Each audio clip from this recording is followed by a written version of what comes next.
आप देख रहे हैं N24 न्यूज गुजरात।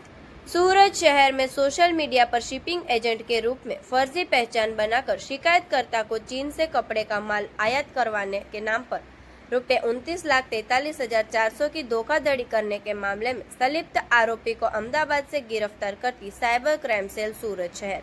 इस मामले के आरोपी कुणाल भाई भोजक ने इंटरनेट के माध्यम से चीन से भारत में कपड़े का आयात कराने हेतु शिपिंग एजेंट के रूप में फेसबुक एवं इंस्टाग्राम पर विज्ञापन चलाकर शिकायतकर्ता को गुमराह किया। आरोपी ने चीन स्थित सप्लायर से चाइनीज कपड़ा आयात कराने के नाम पर शिकायतकर्ता से सप्लायर भुगतान कस्टम ड्यूटी तथा शिपिंग एजेंट चार्ज के रूप में कुल 29,43,400 रुपये प्राप्त किए। इसके बावजूद आरोपी ने न तो कपड़ा आयात कराया और न ही चीन के दोनों सप्लायर्स को कोई भुगतान किया। इस प्रकार शिकायतकर्ता के साथ विश्वासघात एवं धोखाधड़ी की गई। इस संबंध में दिनांक 5/5/2026 को साइबर क्राइम पुलिस स्टेशन में अपराध भारतीय न्याय संहिता 2023 की धारा 316(5) तथा सूचना प्रौद्योगिकी संशोधन अधिनियम 2008 की धारा 66D के तहत मामला दर्ज किया गया था। अपराध का खुलासा करने हेतु पुलिस आयुक्त श्री अनुपम सिंह गहलोत साहेब, अतिरिक्त पुलिस आयुक्त श्री क्राइम डॉक्टर करणराज वाघेला साहेब तथा उप पुलिस आयुक्त साइबर सेल श्रीमती विशाखा जैन साहेब के निर्देशानुसार सहायक पुलिस आयुक्त साइबर क्राइम SI डेनियल साहेब के मार्गदर्शन में पुलिस निरीक्षक श्री MC नायक साहेब द्वारा पुलिस टीम गठित कर बैंकों से आवश्यक जानकारी एकत्रित की गई। तकनीकी जांच के आधार पर टीमों को अहमदाबाद भेजा गया तथा मामले में संलिप्त आरोपी कुणाल भाई जनक भाई भोजक को गिरफ्तार कर विधि सम्मत कार्रवाई की गई।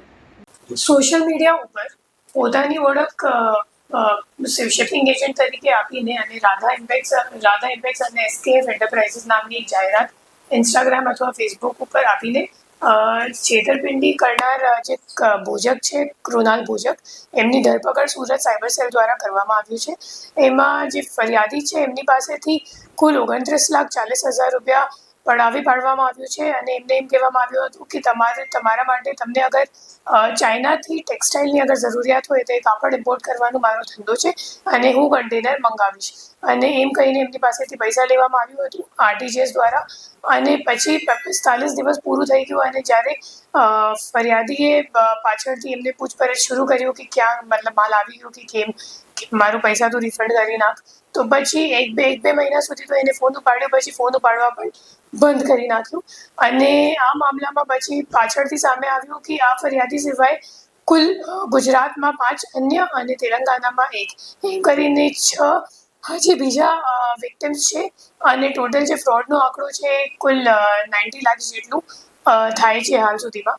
અને હું લોકોને અપીલ કરું છું હવે તમારી સાથે બી અગર આ માણસે અગર ફ્રોડ કર્યું હોય તો તમે સાયબર ક્રાઇમ સેલનો સંપર્ક કરો અને એવી અગર તમે લોકો અગર સોશિયલ મીડિયા ઉપર જાહેરાત જોઈને અગર કોઈને અગર ઓર્ડર આપો છો તો ખરેખર વેરીફાઈ કરવું જોઈએ કે જે માણસ છે એ સાચું બિઝનેસ કરે છે કે ફક્ત છેતરપિંડી કરવા માટે આવી જાહેરાત આપી છે। કેમ કે આ જે માણસ છે એમની જાહેરાતમાં ચાઇનાની ઓફિસનું પણ ઉલ્લેખ કર્યું હતું, પણ અગર તમે એ એડ્રેસ અગર તમે ગૂગલ પર નાખશો તો તમને ખબર પડી જશે ખરેખર એક રેસિડેન્શિયલ એરિયા છે અને કોઈ ઓફિશિયલ એડ્રેસ નથી ચાઇનામાં। તો એવી રીતે એમની એમઓ હતી અને પછી આ ફરિયાદ સિવાય બીજા 2 ફરિયાદો પણ આ માણસ અગેન્સ્ટ નોંધાયા છે। એક છે થાને મેં ઇન મુંબઈ પોલીસ અને બીજું છે કામરેજમાં। જે કામરેજવાળી ફરિયાદ છે 2021ની છે અને એમાં જે કૃણાલ ભોજક જે આરોપી છે એને 138નો કેસ ઉપર કન્વર્ટ કરીને પછી જે ક્રિમિનલ કેસ હતું એ પૂરું કરી નાખ્યું છે। તો એ રીતની એની એમઓ હતી। જે ફરિયાદી પક્ષ છે તો એ લોકો બધા ભેગા એ લોકો ઇન્સ્ટાગ્રામ ઉપર એકબીજા સાથે જે કમેન્ટ એમની જાહેરાત હતી કૃણાલ ભોજકની તો એ જાહેરાત ઉપર એ લોકો કમેન્ટ કરીને એકબીજાને સંકલનમાં આવ્યા અને પછી CP સાહેબની સામે આવીને એ લોકોએ રજૂઆત કરી કે આમાં બધા સાથે અને એક ફરિયાદી છે રાજકોટનો, બીજો છે આણંદનો, ત્રીજો છે અમદાવાદનો, 2 હતા સુરતના, એક તેલંગાણાનું છે, એક મધ્યપ્રદેશનું પણ છે। તો એ લોકો બધા ભેગા મળીને પછી CP સાહેબને રજૂઆત કરી અને પછી CP સાહેબની માર્ગદર્શનમાં ફરિયાદ અહીંયા નોંધવામાં આવી હતું અને આરોપીની પણ ધરપકડ કરી છે। એક જ આરોપી છે આમાં, બીજા હોય શકે તેવી શક્યતા? બીજા શક્યતા છે કેમ કે અત્યારે બેંક સ્ટેટમેન્ટનું એનાલિસિસ બાકી છે, કેમ કે પોતાની બેંકમાં કોઈ પૈસો રાખતો નથી, તો જેટલા પણ પૈસા એમને વ્હાઇટમાં મળે છે પોતાના બેંક એકાઉન્ટમાં એ તો તરત જ ટ્રાન્ઝેક્શન થઈને બીજા બધા અકાઉન્ટમાં નાના ટ્રાન્ઝેક્શન્સમાં જતો રહે છે. તો પછી આ બાબતમાં હાલ તપાસ ચાલુ છે. આરોપી ક્યાં રહેતો હતો અને ખાસ શું કામ કરતો?